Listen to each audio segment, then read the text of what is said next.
Muchísimas gracias. Es importante ajustarse bien a los tiempos, que lo ha hecho. Se pasó unos cuantos segundos, no pasa nada. Pero sí que es verdad que como somos muchos a la hora de exponer y muchos proyectos que conocer en la mañana de hoy, pues tenemos que ajustarnos y les recuerdo a quienes vayan a exponer que tenemos una pantalla ahí que les va a ir recordando el tiempo que les queda. Bueno, continuamos y conocemos a continuación el proyecto desarrollado por Sofía Rodríguez y Manuel Arechavaleta sobre monitoreo del estado de conservación de hábitats y especies de interés comunitario, proyecto Ojeadores. Buenos días.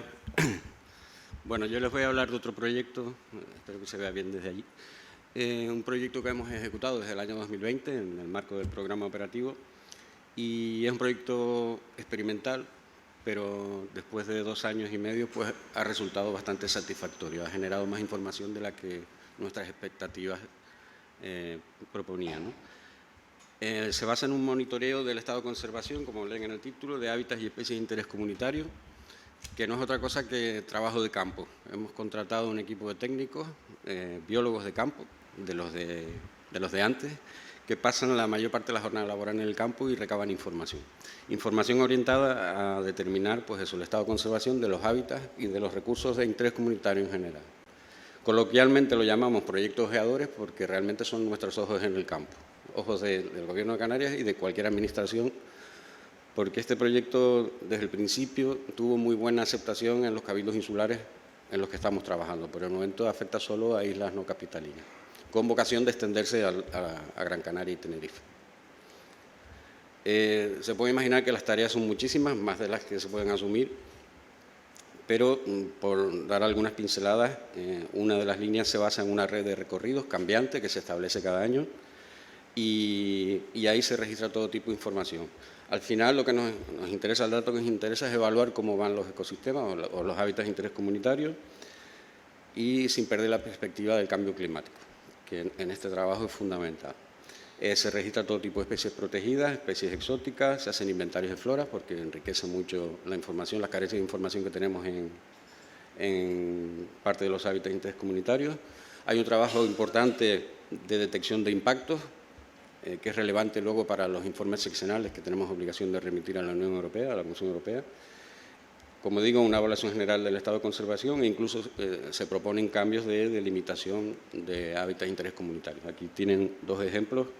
Bueno, pues saben que la cartografía en la que se basa la cartografía de hábitats es la de vegetación, que en algunas islas todavía está un poco obsoleta, ¿no? En otras, gracias a un trabajo de Grafcan del último año, el anterior, las cosas se van subsanando. Pero hay errores más allá de problemas de límites o de cambios de escala que con el tiempo van mejorando. Son propuestas que llegan al servicio y luego se valoran, ¿no?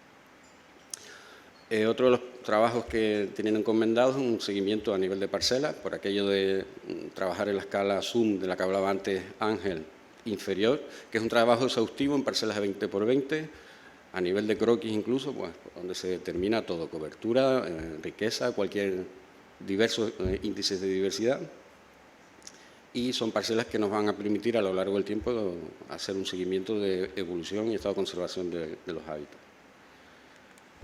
Se hace seguimiento de comunidades de aves también, con una red de parcelas, de transectos lineales y de puntos de escucha y de observación. Voy a ir un poco rápido porque los trabajos son muchísimos, como se puede imaginar, pero se quedarán con una idea del volumen de información que se genera.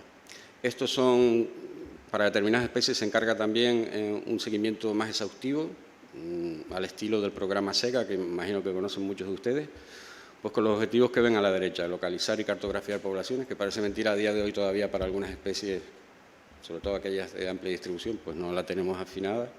Hablamos de 500 especies protegidas, no se olviden nunca. Se hacen censos, estimas de tamaño poblacional, se determinan presiones y amenazas pormenorizadas por núcleos de población y por localidades, más allá de las genéricas que están en la bibliografía y que todos conocemos.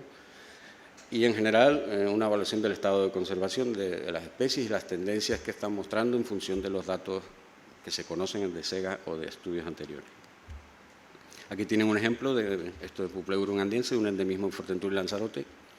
Pues ya ven a qué nivel se trabaja la cartografía, muy detallada, y en cada uno de esos núcleos, dentro o fuera de SEGA, o núcleos con cierta entidad, pues se establece un censo, un tamaño poblacional por clases de edad, ¿no? Que nos dé luego una idea de problemas de regeneración natural o cómo evolucionan demográficamente las poblaciones.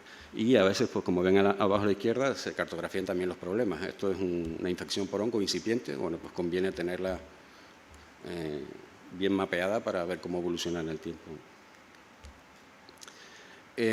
Una parte importante del trabajo es detección de impactos, por aquello que es gente que está en el campo y encuentra cosas a diario que cuando nos llegan ya es tarde. Y la verdad que hay mucho trabajo, hay muchos impactos ahí fuera, ¿no? Estamos hablando de 3.000 y pico solo en el año 2022.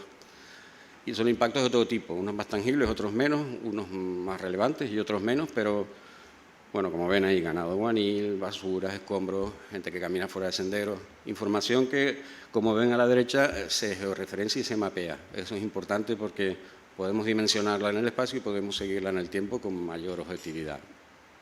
Y cuando esos impactos tienen cierta relevancia, como ven abajo a la izquierda, pues se reporta una notificación que se eleva o bien a la unidad insular del cabildo correspondiente o incluso a la agencia, ¿no? Estamos hablando, si se fijan ahí, en 2 años y medio de 90 impactos relevantes en los que hay que actuar prácticamente de forma inmediata, ¿no? Uno de esos impactos, el más relevante, por lo menos en cantidad, es el de las especies exóticas invasoras, como se puede imaginar. Por eso lo he sacado del cómputo anterior, aparte de aquellos 3.000 y pico, pues tenemos 1.500 localizaciones solo de especies invasoras en un año. Y, como decía, ¿no? Está todo mapeado y nos va a permitir determinar en el tiempo cuándo surgió una población y cómo evoluciona. Cuando esos impactos, esas especies exóticas son relevantes porque son incipientes o son nuevas para una isla o están surgiendo en un sitio donde el impacto a priori puede ser más relevante, pues se elevan notificaciones a Redexo, que luego ya con sus prioridades y su logística pues actúa con mayor velocidad. Pero fíjense que estamos hablando en 2 años de 700, 800 nuevas poblaciones de especies exóticas, ¿no? Y por resumir un poco cómo se engarza este trabajo en todas las líneas de actuación del Servicio de Biodiversidad, les he puesto este esquema. A la izquierda ven, por ejemplo, bueno, por supuesto aporta información relevante para el programa de seguimiento de hábitat de interés comunitario a nivel de parcelas, que nos comentaba Ángel, y para el programa de seguimiento de especies amenazadas, el SEGA, que es una de las funciones principales del servicio. Hacia arriba ven que nutre de información a las distintas bases de datos que forman parte o que se integran en Biocan, de las que les hablaremos mañana, tanto a Redexos como a Exos, y por supuesto a Biota. Estamos hablando de decenas de miles de registros de especies silvestres, ¿vale? Es información valiosísima para nosotros, sobre todo para cubrir carencias que hay todavía de información en la naturaleza, ¿no? Y luego a la derecha y hacia abajo, pues bueno, tienen distintas funciones del servicio o competencias de la Dirección General a las que les da cobertura. Por resumir rápido, nos permite actualizar los formularios normalizados de datos, que es una obligación que tenemos con la Unión Europea. Facilita mucho la labor de elaborar los informes seccionales, que también es una obligación con Europa, sobre el estado de conservación de especies y de hábitats de interés comunitario. Aporta información para gestionar los catálogos de protección nacional y autonómico, pues evaluar las especies que deben salir, las que deben entrar, las que deben cambiar de categoría, orienta los planes, la redacción de los planes de recuperación o incluso la ejecución, lo mismo los planes de gestión de la SEC y la CEPA. Y bueno, la gestión diaria, pues en la medida que aporta información a los responsables, a los competentes en la gestión de espacios, de especies y de hábitats, pues también tiene información de primera mano.